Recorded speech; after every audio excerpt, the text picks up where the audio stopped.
Start कर दिया मैंने, देख लेंगे जब ऐसे कर लेंगे अपन, है ना।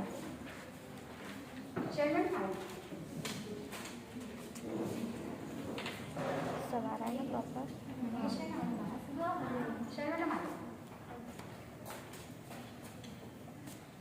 कॉल नहीं आ जाए किसी का।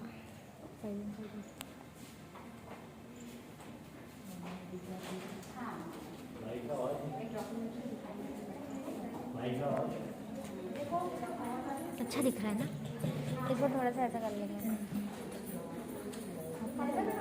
अरे नहीं, जब ये खत्म हुआ ना लेक्चर तो मैं आभार प्रदर्शन करूँगी। नमस्कार। जैसा कि आप सभी को विदित है, हम यहाँ प्रतिवर्ष की तरह इस वर्ष भी मानव अधिकार दिवस मनाने के लिए एकत्रित हुए हैं।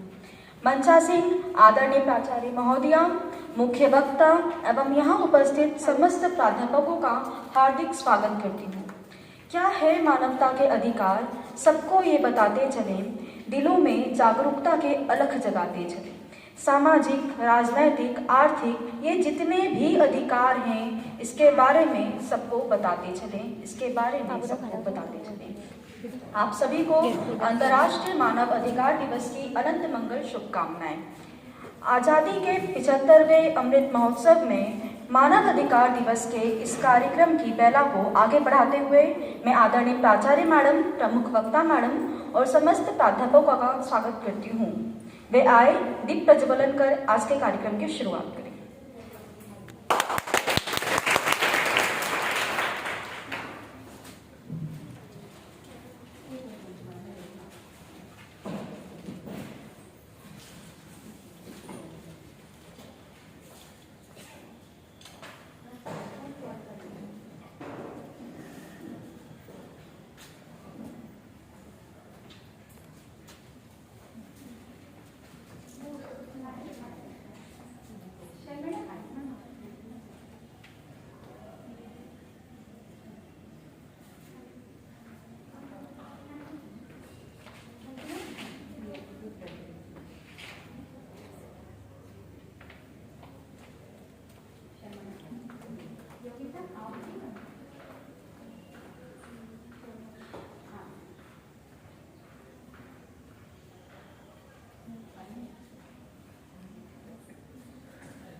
आज ही के दिन सन 1948 में संयुक्त राष्ट्र महासभा ने मानव अधिकारों को अपनाने की घोषणा की थी, लेकिन आधिकारिक तौर पर इसकी घोषणा साल 1950 में की गई और तभी से 10 दिसंबर अंतर्राष्ट्रीय मानव अधिकार दिवस के रूप में मनाया जाने लगा।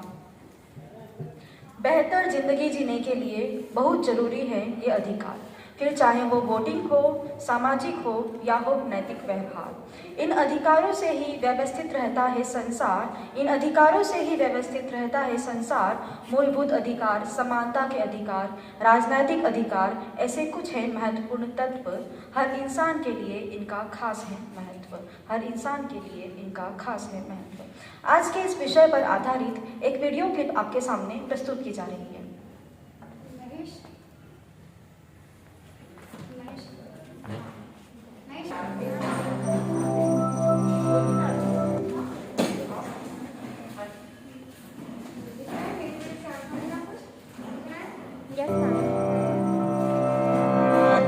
The idea of human rights is that each one of us, no matter who we are or where we are born, is entitled to the same basic rights and freedoms. Human rights are not privileges, and they cannot be granted or revoked. They are inalienable and universal.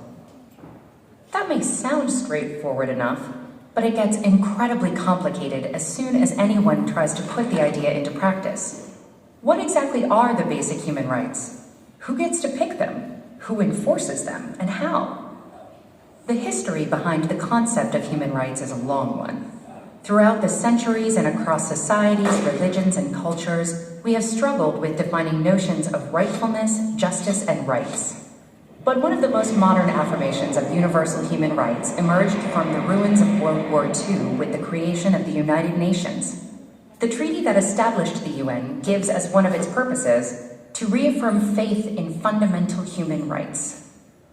And with the same spirit, in 1948, the UN General Assembly adopted the Universal Declaration of Human Rights. This document, written by an international committee chaired by Eleanor Roosevelt, lays the basis for modern international human rights law. The Declaration is based on the principle that all human beings are born free and equal in dignity and rights. It lists 30 articles recognizing, among other things, the principle of non-discrimination and the right to life and liberty. It refers to negative freedoms, like the freedom from torture or slavery, as well as positive freedoms, such as the freedom of movement and residence. It encompasses basic civil and political rights, such as freedom of expression, religion, or peaceful assembly, as well as social, economic, and cultural rights, such as the right to education and the right to freely choose one's occupation and be paid and treated fairly. The Declaration takes no sides as to which rights are more important, insisting on their universality, indivisibility, and interdependence. And in the past decades, international human rights law has grown, deepening and expanding our understanding of what human rights are and how to better protect them. So if these principles are so well developed, then why are human rights abused and ignored time and time again all over the world? The problem, in general, is that it is not at all easy to universally enforce these rights or to punish transgressors. The UDHR itself, despite being highly authoritative and respected, is a declaration, not a hard law. So when individual countries violate it, the mechanisms to address those violations are weak. For example, the main bodies within the UN in charge of protecting human rights mostly monitor and investigate violations. But they cannot force states to, say, change a policy or compensate a victim. That's why some critics say it's naive to consider human rights a given in a world where state interests wield so much power. Critics also question the universality of human rights and emphasize that their development has been heavily guided by a small number of mostly Western nations to the detriment of inclusiveness. The result? A general bias in favor of civil political liberties over socio-political rights and of individual over collective or groups' rights. Others defend universal human rights laws and point at the positive role they have on setting international standards and helping activists in their campaigns. They also point out that not all international human rights instruments are powerless. For example, the European Convention on Human Rights establishes a court where the 47 member countries and their citizens can bring cases. The court issues binding decisions that each member state must comply with. Human rights law is constantly evolving, as are our views and definitions of what the basic human rights should be. For example, how basic or important is the right to democracy or to development?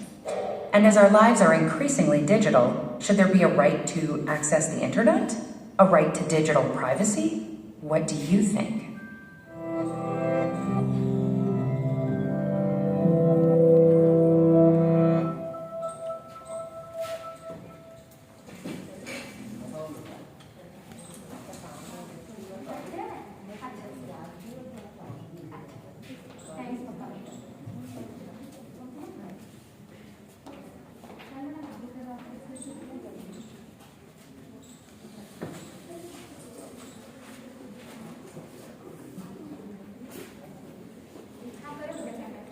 आज के इस एक दिवसीय व्याख्यानमाला की मुख्य वक्ता राजनीति विज्ञान विभाग की प्राध्यापक आदरणीय डॉक्टर सीमा तिवारी मैडम को कार्यक्रम को गति देने के लिए आमंत्रित करती हूँ। आदरणीय मैम।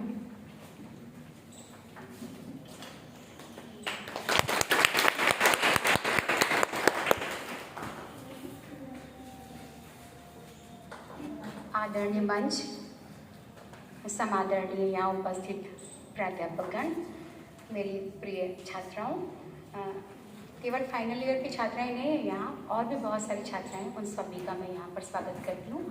आप सभी भली भांति जान चुके हैं आज कि अंतर्राष्ट्रीय मानवाधिकार दिवस के रूप में को मनाने के लिए आज हम लोग यहाँ पर एकत्रित हुए हैं।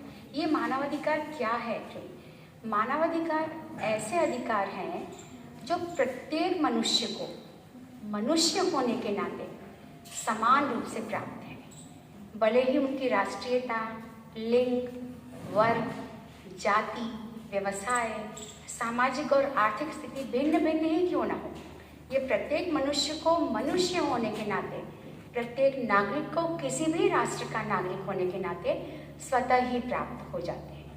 मानवाधिकार का यदि हम वास्तविक अर्थ देखें तो व्यक्ति के जीवन, उसकी स्वतंत्रता, समानता, उसकी गरिमा से संबंधित सुविधाएं जो उसके विकास के लिए उसे प्राप्त होना ही चाहिए, उन्हीं सुविधाओं को उपलब्ध कराने को मानवाधिकार कहा जाता है। मानवाधिकार का जो वर्तमान हम देख रहे हैं, जो वर्तमान भावना से हम परिचित हैं, उसका विकास धीरे धीरे हुआ है। ऐसा नहीं है कि आज ही ये हो गया है, या जैसे ही संयुक्त राष्ट्र संघ का निर्माण किया गया और सार्वभौमिक घोषणाएं की गई उसी दिन से इसका उद्भव हुआ है, ऐसा कुछ नहीं है। बहुत पुराने समय से धीरे धीरे इस विषय में बात होती ही रहती थी कि कोई सार्वभौमिक मानवाधिकार होना चाहिए, मनुष्य को नागरिक होने के नाते जीवन यापन के कोई अनिवार्य अधिकार होना ही चाहिए। जब सेकेंड वर्ल्ड वॉर हुआ, द्वितीय विश्व युद्ध आप सभी जानते हैं, उसकी विभीषिका, भयानक रक्तपात हुआ, भारी नरसंहार हुआ, धन जन की अपार हानि हुई, अत्याचार हुआ और मनुष्यता का सर्वनाश जब होने लगा, तब हम लोगों को या पूरे विश्व को ये सोचने के लिए मजबूर होना पड़ा कि मानवता को बचाने के लिए मूलभूत अधिकारों की आवश्यकता तो है ही। एक कोई सुदृढ़ कठोर एक विधि होना ही चाहिए, एक कोई कानून होना ही चाहिए जिसके अधीन हम सबको रहना होगा, पूरे विश्व को, तभी हम अपने अधिकारों की बात कर सकेंगे। संयुक्त राष्ट्र संघ की जब घोषणा की गई, आप सभी जानते हैं, उस समय पर भी इस विषय पर गहन विचार, बड़ा गहन अध्ययन किया गया और संयुक्त राष्ट्र संघ के चार्टर में इसको स्वीकार कर लिया गया। आप ये सभी जानते हैं कि मानवाधिकार के अंतर्गत क्या क्या आता है। राजनीतिक अधिकार भी होते हैं, सांस्कृतिक अधिकार भी होते हैं, आपके आर्थिक अधिकार भी होते हैं, आपके सामाजिक अधिकार भी होते हैं, मानव होने के नाते आपके अधिकार भी होते हैं। ये सारी चीज़ें संयुक्त रूप से मानवाधिकारों के अंतर्गत आती हैं। जब संयुक्त राष्ट्र संघ की चार्टर बनाया गया तो उसकी प्रस्तावना में मानव के मौलिक अधिकारों में, मूलभूत अधिकारों में स्त्री पुरुष की समानता की बात की गई, सभी के विकास के लिए सुविधाएं प्रदान करने की बात की गई और एक विश्वास प्रकट किया गया कि पूरा विश्व मिलकर सार्वभौमिक अधिकारों की जब हम घोषणा करेंगे तो हम सभी को समान अधिकार प्राप्त हो सकेंगे। इसी उम्मीद के साथ में सार्वभौमिक घोषणाएं की गई थी। आप सभी जान रहे हैं और मैं रिक्वेस्ट करना चाहती हूँ निकिता को कि एक क्वेश्चनायर है वो आप सभी को बांट दें लड़कियों को, क्योंकि जो मैं बता रही हूँ और जो डॉक्यूमेंट्री में आपको बताया गया उसी में से प्रश्न लिए गए हैं, आप बांटिए बेटा। तो जो मैं बताती जा रही हूँ उसमें ये उत्तर हैं उनके, आप लोग इनके उत्तर लिख सकते हैं और लिखकर अंत में हम लोगों को जमा कर सकते हैं। तो मैं बताना चाह रही थी आपको कि संयुक्त राष्ट्र चार्टर की प्रस्तावना में मौलिक अधिकारों की, स्त्री पुरुष की समानता की, सभी के विकास की, सुविधाएं देने की बात करने के लिए विश्वास प्रकट किया गया, सबको देना ही है ना। ये जो बांट रहे हैं बेटा, इसमें इतनी हलचल मत करो कि लड़कियां सुने ना, क्योंकि इन्हीं में आप लोगों के जवाब हैं, ठीक है। ये सभी को पता होना चाहिए, या आगे मैं अभी एक छात्रा को बोलूंगी कि आप लोग को अनुच्छेद पढ़कर बताएंगी। 10 दिसंबर 1948 को संयुक्त राष्ट्र संघ की महासभा ने जो सर्वसम्मति से मानवाधिकारों की घोषणा की थी, इस घोषणा पत्र में प्रस्तावना सहित 30 अनुच्छेद हैं। सभी प्रश्नों के उत्तर आएंगे आपके। विशेष बात यह है कि विश्व के अधिकांश राष्ट्रों ने एक साथ ये स्वीकार किया कि ये अधिकार किसी विशेष मानव को, किसी विशेष समूह को, किसी विशेष समुदाय को, किसी विशेष ग्रुप को या संस्था को ना देते हुए प्रत्येक व्यक्ति के लिए है। यद्यपि ये भी सत्य है कि इन अधिकारों के पीछे कोई कानूनी शक्ति नहीं है। डॉक्यूमेंटेशन में भी आपने डॉक्यूमेंट्री में देखा है अभी कि इनके पीछे कोई एक सख्त कानूनी शक्ति नहीं है ना। और क्योंकि इन प्रावधानों में कहीं भी, जो प्रावधान हमें पढ़ के बताए जाएंगे, उन प्रावधानों में कहीं भी इनके उल्लंघन करने पर दंड देने की व्यवस्था नहीं की गई है। तो इनके पीछे कोई संरक्षण भी नहीं है, कोई संस्थान भी नहीं है, कोई ऐसी सख्त न्यायपालिका भी नहीं है जो इनके उल्लंघन पर किसी को दंड दे सके या उनको दंडित कर सके। ये अधिकार जो चार्टर में दिए गए हैं वो एक तरह से सुझाव मात्र ही हुए, कोई दंड देने की क्षमता नहीं है ना किसी को भी। तो क्या हुआ, एक तरह से सुझाव ही है, निर्देशन ही है, निर्देशित किया गया कि आपको ऐसा करना चाहिए या ऐसा नहीं करना चाहिए। तो ऐसे में एक प्रश्न खड़ा हो जाता है, आप सभी के सामने होना चाहिए कि ये राष्ट्र, जो राष्ट्र चाहे तो इनका पालन करे, जो राष्ट्र और जो नागरिक ना चाहे वो इनका पालन ना करे।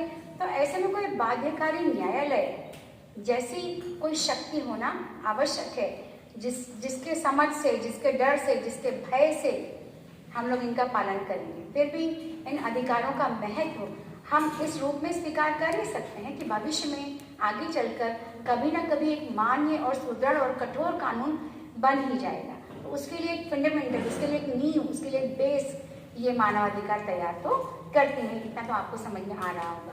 अब तो बहुत सारे राष्ट्र ऐसे हैं जिन्होंने अपने संविधानों में भी इन प्रावधानों को इंक्लूड कर लिया है, या इन प्रावधानों के प्रेरणा से बहुत सारे परिवर्तन कर लिए हैं अपने अपने संविधानों में। संयुक्त राष्ट्र संघ ने भी मानवाधिकारों की रक्षा के लिए समय समय पर कई प्रलेख पारित किए हैं।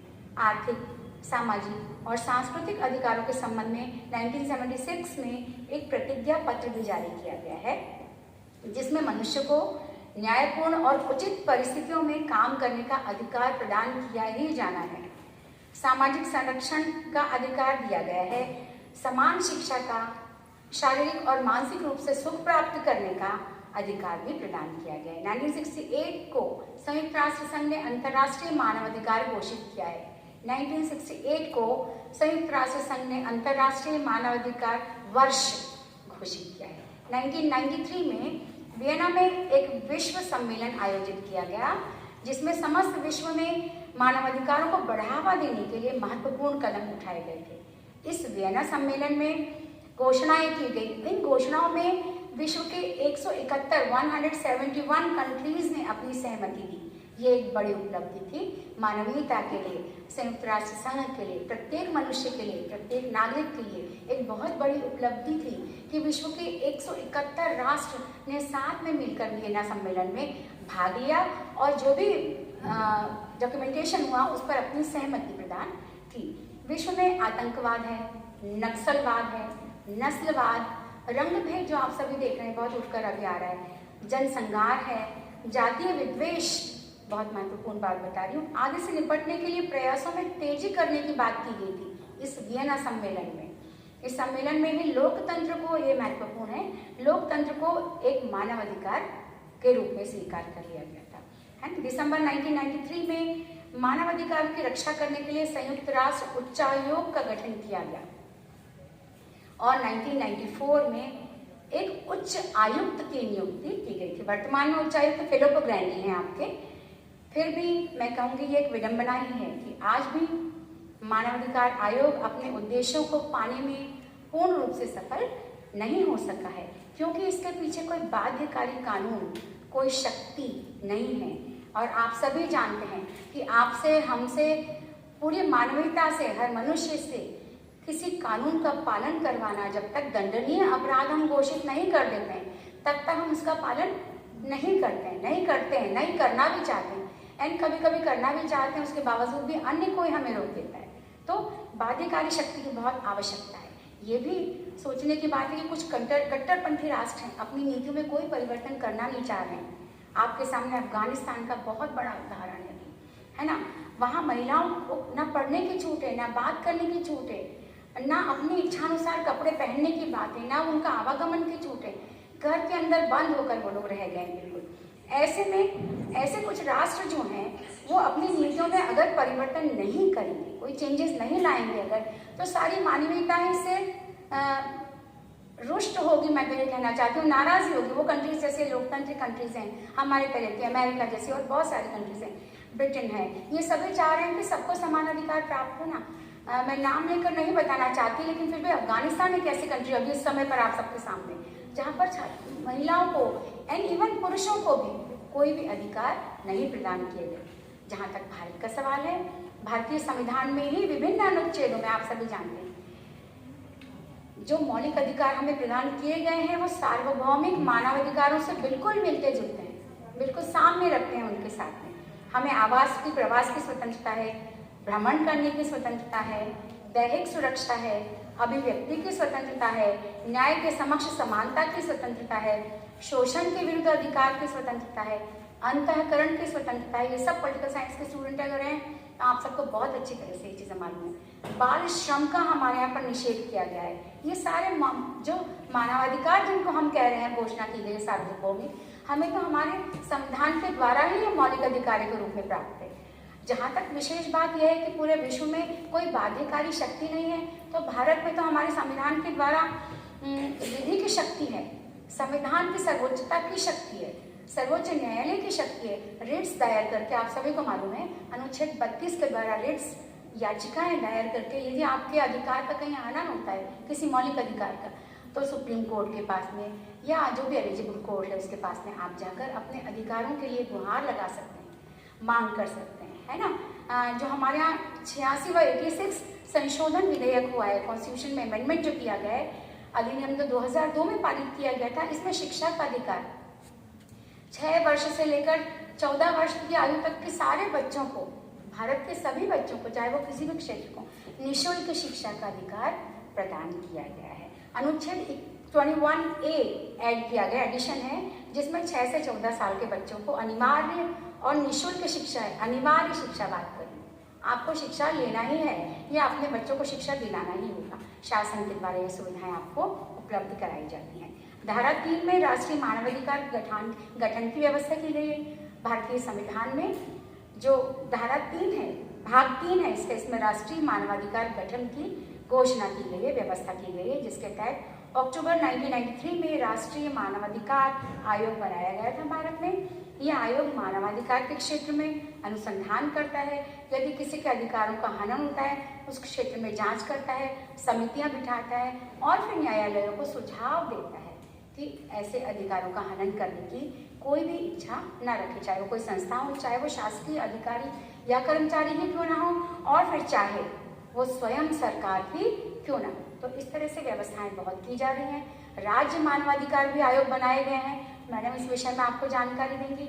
इन व्यवस्थाओं के साथ आवश्यक क्या है, बहुत सारी बातें मैंने भी बताई, डॉक्यूमेंट्री में भी आपको पता चली। व्यवस्थाएं तो विश्व सरकार ने कर रखी हैं, भारत सरकार ने कर रखी है, हर राष्ट्र की सरकार ने मौलिक अधिकारों की अधिक या कम व्यवस्थाएं तो कर ही रखी है, फिर भी जागरूकता की अत्यधिक आवश्यकता है।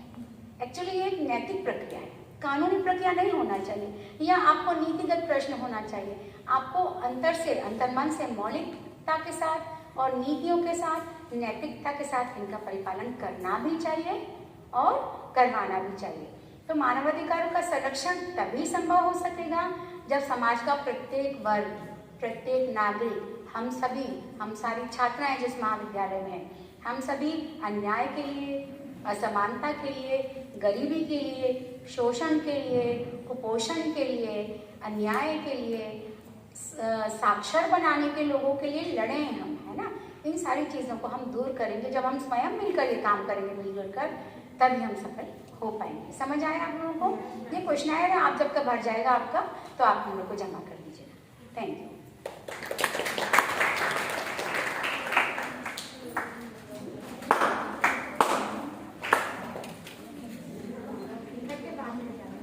धन्यवाद मैडम। अब मैं आदरणीय डॉक्टर शैल श्रीवास्तव मैडम को मानव अधिकार विषय पर अपने विचार रखने के लिए आमंत्रित करती हूँ। आदरणीय मैडम।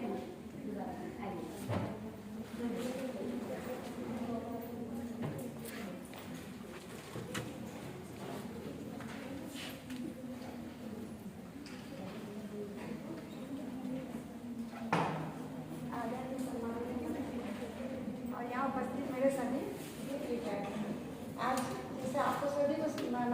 काफ़ी डिटेल में सब चीज़ पहले ही सब बता दी है और आप सब लोग बहुत अवेयर बच्चे और बहुत ज़्यादा इंटेलिजेंट बच्चे आज की पीढ़ी के, सबको काफ़ी जानकारी भी है। तो फिर भी मैं इस बारे में बहुत शॉर्ट में आपको थोड़ा इसके बैकग्राउंड बताने का प्रयास करूँगी। मानव अधिकार दिवस मनाया जाता है तो क्या इसके मतलब मानव अधिकार क्या है और इसके मतलब ऐतिहासिक पृष्ठभूमि इसकी क्या रही है, बहुत ही शॉर्ट में आपको थोड़ा सा बताऊंगी।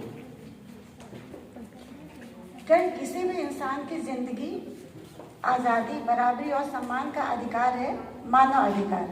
किसी भी इंसान की जिंदगी, आज़ादी, बराबरी और सम्मान का अधिकार है मानव अधिकार। देखिए इसमें जैसे मैडम ने बताया कि मानव अधिकार मूल रूप से वो अधिकार हैं जो हमें मनुष्य होने के नाते या हमें जन्मजात प्राप्त होते हैं। किसी भी व्यक्ति के जीवन, स्वतंत्रता, समानता और सम्मान का अधिकारी मानव अधिकार हैं और मनुष्य योनि में जन्म लेने वाला प्रत्येक जो भी व्यक्ति मनुष्य योनि में जिसका भी जन्म हुआ है वो प्रत्येक अधिकार मानव की श्रेणी में आता है, मानव अधिकार की श्रेणी में आता है। और मानव अधिकारों के बारे में कहा जाता है कि ये संविधान में बनाए गए अधिकारों से भी ज़्यादा महत्व मानव अधिकारों को प्राप्त है या मानव अधिकारों को मिला हुआ है।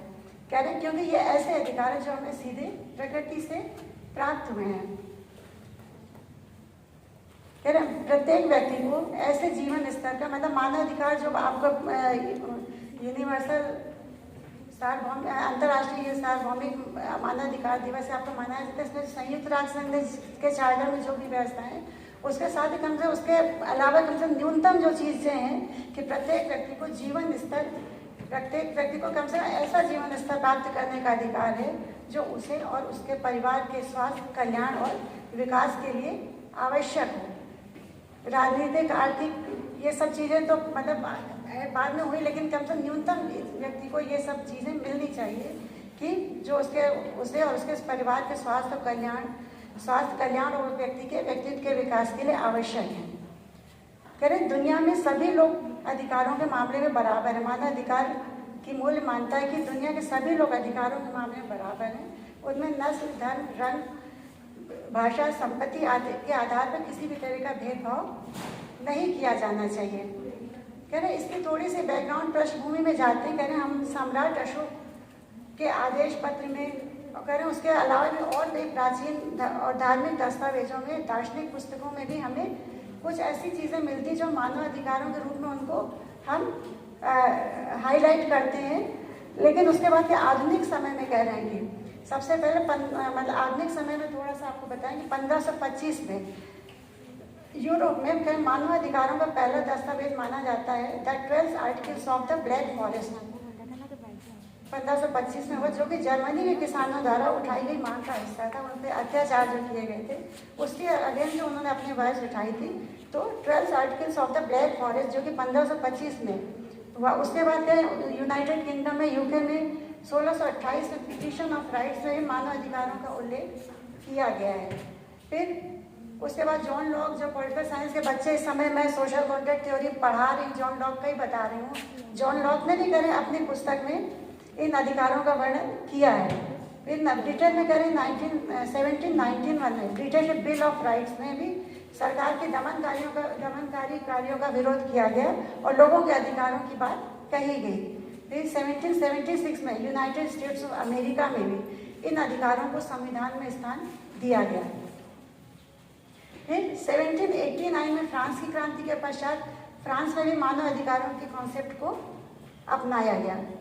तो कह रहे हैं कि सही मतलब इसके मानव अधिकारों की स्थापना के लगातार एक आंदोलन के रूप में इसमें काम हुआ है। एकदम से ये नहीं लोगों को मिल पाए। आप पहले पढ़ते भी किस तरह गुलामी में लोग रहते, जंजीरों से बांध के रखा जाता था, जो इधर रोम के मतलब दास्ता वाली प्रक्रिया थी। और भी तरह से लोगों का कैसे हैरेसमेंट होता था, कितने उन पर शोषण, अत्याचार होता था। तो कह रहे मानव अधिकारों के लिए एक लंबा आंदोलन चला है। फिर कह रहे इसके बाद धीरे धीरे दूसरे विश्व युद्ध के बाद का मैडम ने पूरा बताई। कह रहे हैं संपूर्ण विश्व में मानव अधिकारों के महत्व को ध्यान में रखते हुए संयुक्त राष्ट्र चार्टर में स्पष्ट किया गया कि लोग ये विश्वास करते हैं कि मानव गरिमा और स्त्री पुरुष के समान अधिकार आदि कुछ ऐसे अधिकार हैं जिन्हें कभी भी किसी से भी छीना नहीं जा सकता है। कह रहे इसी भावना को इसी भावना के परिणाम स्वरूप संयुक्त राष्ट्र संघ ने 10 दिसंबर 1948 को मानव अधिकारों के सार्वजनिक घोषणा को स्वीकार किया।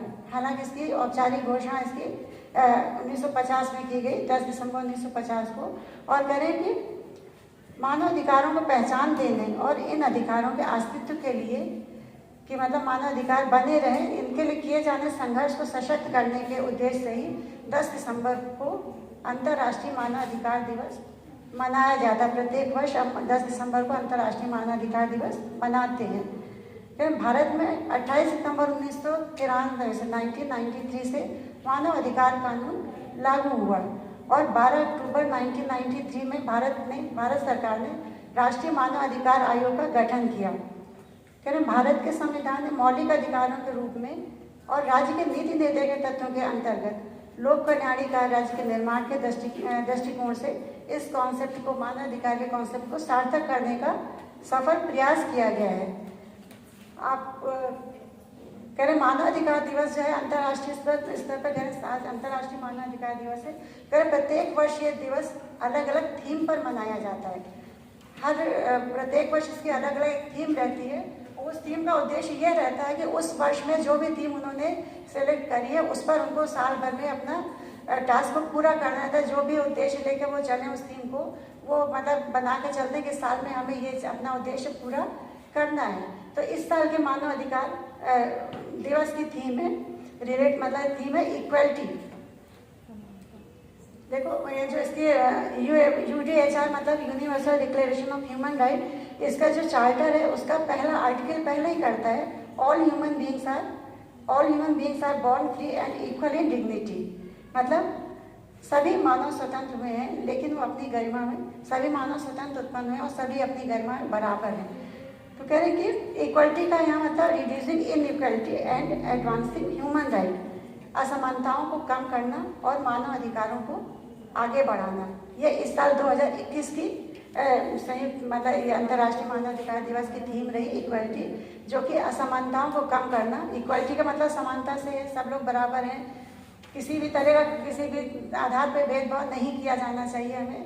तो कह रहे हैं कि इक्वलिटी की थीम रखी है और उनका ये टारगेट है कि इसको हमें मतलब ये समानता की भावना हमें स्थापित करनी है, समानता का स्तर हमें स्थापित करना है। कह रहे हर व्यक्ति को मूल अधिकारों करना का उपयोग है।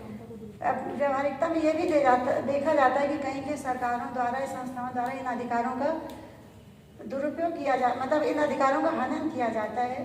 लेकिन कह रहे ये बहुत अमानवीय कृत्य है, गलत काम है, ऐसा नहीं होना चाहिए। कह रहे हम सबसे पहले मनुष्य हैं और हम आज ही अंतर्राष्ट्रीय दिवस मना रहे हैं। तो इसकी सार्थकता वास्तव में इसमें है कि हम केवल इसी कमरे के अंदर इस दिवस को ना मनाएं, हम सबसे पहले अपने स्वयं को मनुष्य समझें। जो हम अपने लिए चाहते हैं, अपने लिए सब अच्छा चाहते हैं, तो हमें दूसरे के लिए भी वैसा ही सोचना होगा।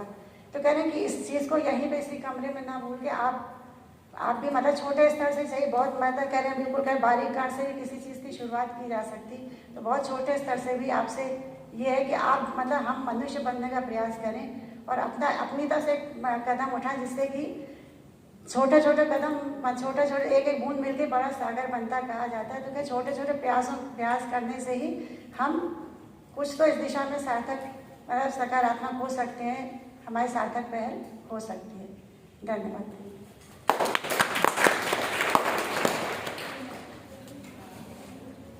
अब मैं मानव अधिकारों की संघोषणा में उस अनुच्छेदों को प्रस्तावित अनुच्छेदों के वाचन के लिए कुमारी निहारिका हार्डिया को आमंत्रित करती हूँ।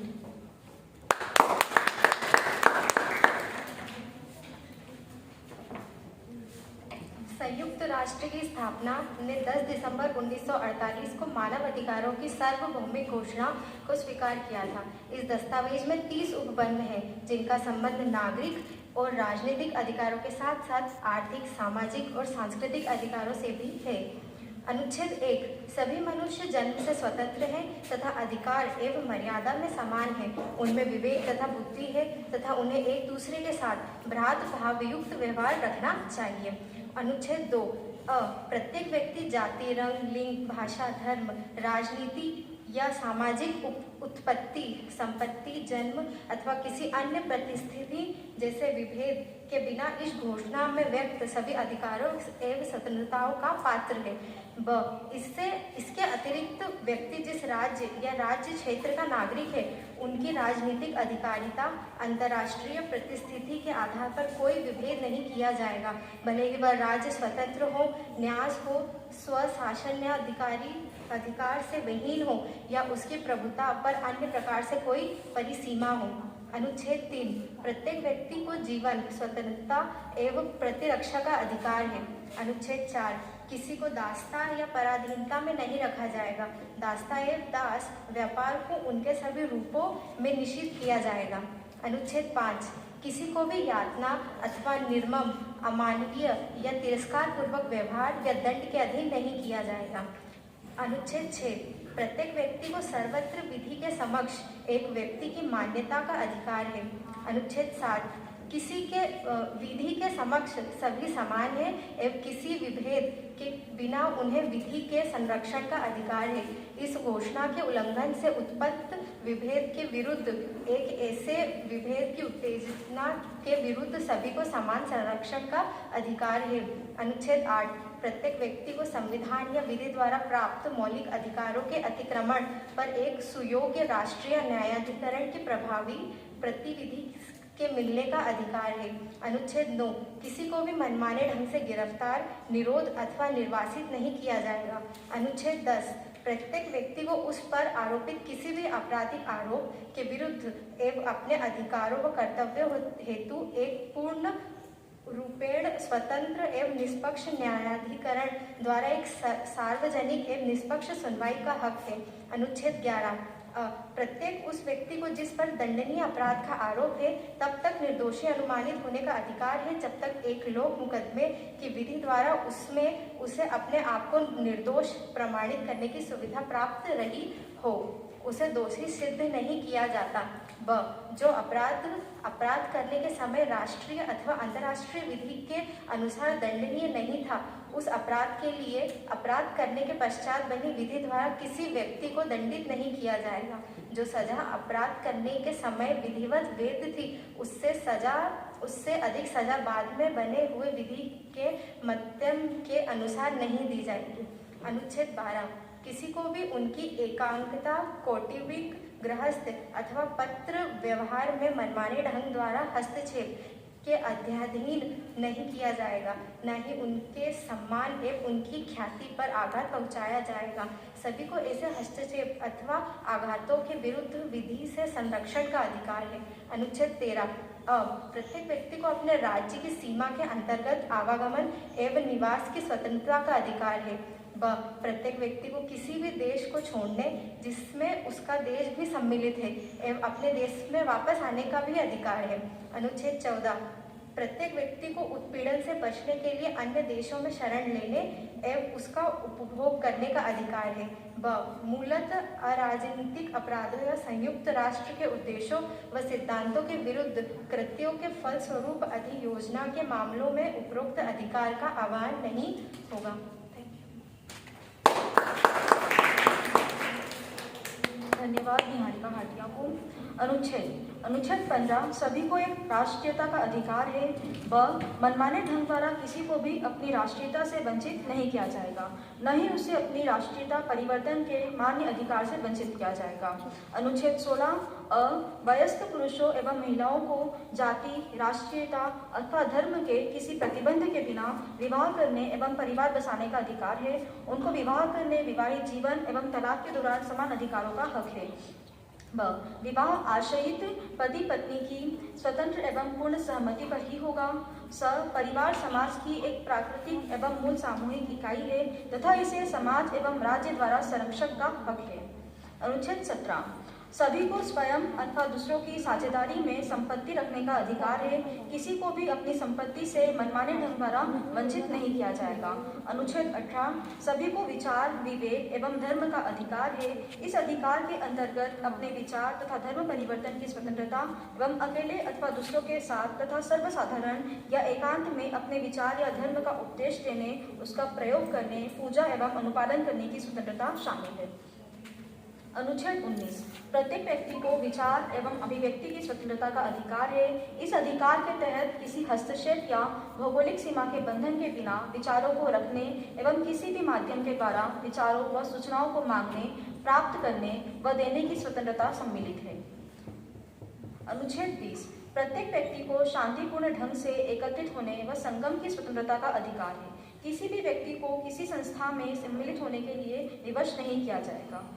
अनुच्छेद 21 प्रत्येक व्यक्ति को अपने देश के प्रशासन में प्रत्यक्षतः या स्वतंत्र रूप से निर्वाचित प्रतिनिधियों द्वारा उसमें भाग लेने का अधिकार है। प्रत्येक व्यक्ति को अपने देश की लोक सेवाओं तक पहुंचने के समान अधिकार है। लोकमत ही प्रशासन के शासनाधिकार का आधार है।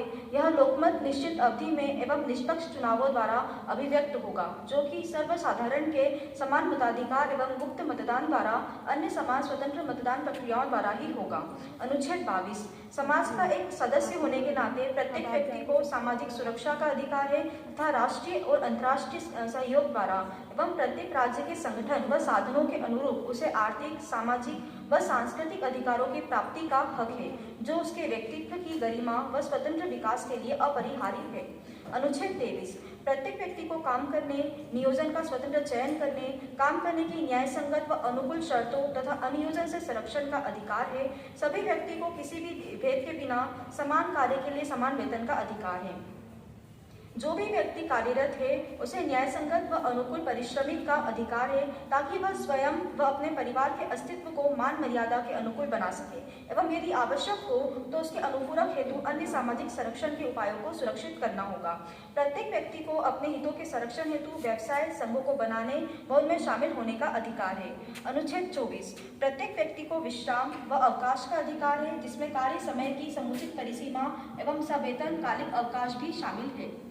अनुच्छेद 15 प्रत्येक व्यक्ति को स्वयं के लिए भोजन, वस्त्र, आवास तथा चिकित्सीय देखरेख एवं आवश्यक सामाजिक सेवाओं सहित स्वास्थ्य तथा कल्याण के लिए एक पर्याप्त जीवन स्तर का अधिकार है तथा बेरोजगारी, बीमारी, असमर्थ्य, विधवापन, बुढ़ापा या अन्य जीविका अभावों का जो उसके नियंत्रण के परे है उनकी सुरक्षा का अधिकार है।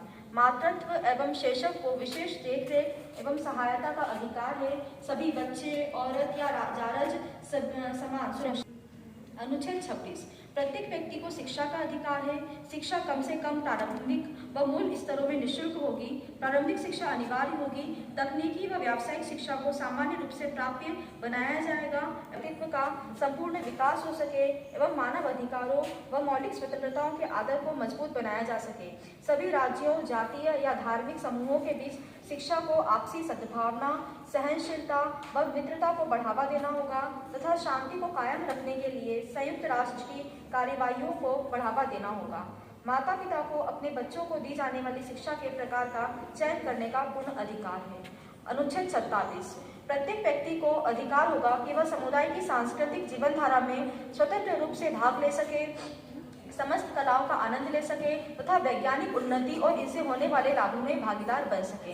प्रत्येक व्यक्ति को किसी भी वैज्ञानिक, साहित्यिक अथवा कलात्मक रचना का जिसका वह स्वयं रचयिता है एवं उससे प्राप्त होने वाले नैतिक और आर्थिक लाभ के संरक्षण का अधिकार है। अनुच्छेद 28 प्रत्येक व्यक्ति को ऐसी सामाजिक एवं अंतर्राष्ट्रीय व्यवस्था का अधिकार है जिसके तहत इस घोषणा में निर्धारित अधिकारों एवं स्वतंत्रताओं की पूर्णतः सिद्धि हो सके। अनुच्छेद 29 समुदाय के प्रति प्रत्येक व्यक्ति के कर्तव्य हैं जिनके तहत ही उसके व्यक्तित्व का स्वतंत्र एवं संपूर्ण विकास संभव है। प्रत्येक व्यक्ति के अधिकारों एवं स्वतंत्रताओं का उपयोग विधि द्वारा निर्धारित परिसीमाओं के तहत इस उद्देश्य से होना चाहिए कि अन्य व्यक्तियों, अधिकारों एवं स्वतंत्रताओं को उचित मान्यता एवं सम्मान मिल सके एवं लोकतांत्रिक समाज में नैतिक जन व्यवस्था एवं सामान्य कल्याण की उचित मांगों को पूरा किया जा सके। किसी भी स्थिति में इन अधिकारों एवं स्वतंत्रताओं का उपयोग संयुक्त राष्ट्र संघ के उद्देश्यों एवं नियमों के विपरीत नहीं किया जाना चाहिए। अनुच्छेद 30 इस घोषणा पत्र में निर्धारित किसी भी निर्देश का ऐसा अर्थ नहीं लगाया जाना चाहिए जिससे किसी राज्य के समूह अथवा व्यक्ति को किसी ऐसे काम में सम्मिलित होने या संपादित करने का अधिकार प्राप्त हो जिसका उद्देश्य इस घोषणा पत्र में वर्णित अधिकारों तथा स्वतंत्रताओं में से किसी को नष्ट करना हो।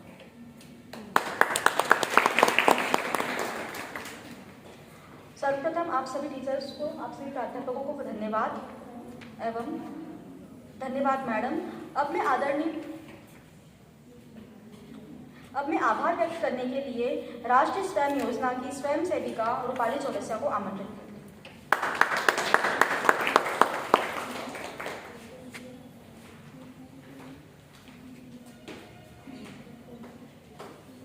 धन्यवाद परागी। सर्वप्रथम आभार की इस बेला में हमारे महाविद्यालय की प्राचार्य मैडम का मैं आभार व्यक्त करती हूँ, जिन्होंने इस कार्यक्रम को करने की अनुमति प्रदान की। इसके पश्चात स्वामी विवेकानंद करियर मार्गदर्शन प्रकोष्ठ अधिकारी डॉक्टर सीमा तिवारी मैडम, राजनीति विज्ञान विभाग की डॉक्टर गोमती चेलानी मैडम एवं डॉक्टर श्रीवास्तव मैडम का मैं आभार व्यक्त करती हूँ, जिन्होंने हमें महत्वपूर्ण जानकारियों से अवगत कराया। धन्यवाद मैडम। अब मैं इस कार्यक्रम की रूपरेखा एवं निर्देशन के लिए आज़ादी के अमृत महोत्सव कार्यक्रम प्रभारी डॉक्टर खालिदा दुधाले मैडम, राष्ट्रीय सेवा योजना कार्यक्रम डॉक्टर योगिता मंडलिक मैडम एवं डॉक्टर शीतल ब्राह्मणे मैडम का भी आभार व्यक्त करती हूँ। इसके साथ ही राष्ट्रीय सेवा योजना के स्वयंसेवक एवं छात्राओं का भी मैं बहुत बहुत आभार व्यक्त करती हूँ, जिन्होंने इस कार्यक्रम को ध्यानपूर्वक सुना एवं संपन्न करने का सहयोग प्रदान किया। एक बार पुनः आप सभी का धन्यवाद। सुंदर संचालन के लिए मैं राष्ट्रीय स्वयं सेवा योजना कुमारी प्रागी गुप्ता का भी मैं बहुत बहुत आभार व्यक्त करती हूँ। तकनीकी सहायता के लिए श्री महेश विश्वकर्मा एवं दीपक नरवाले जी का मैं बहुत बहुत आभार। इस मंच से मैं रूपाली चौरसिया आप सभी को बहुत बहुत धन्यवाद देती हूँ। आप सभी का दिन मंगलमय हो। बहुत बहुत धन्यवाद। नमस्कार।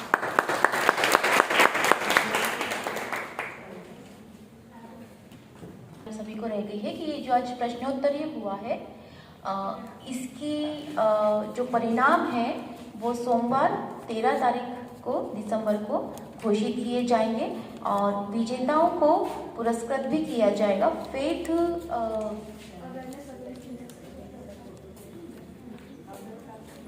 फेथ संस्था के द्वारा सभी को जो विजेता रहेंगे उन्हें पुरस्कृत किया जाएगा।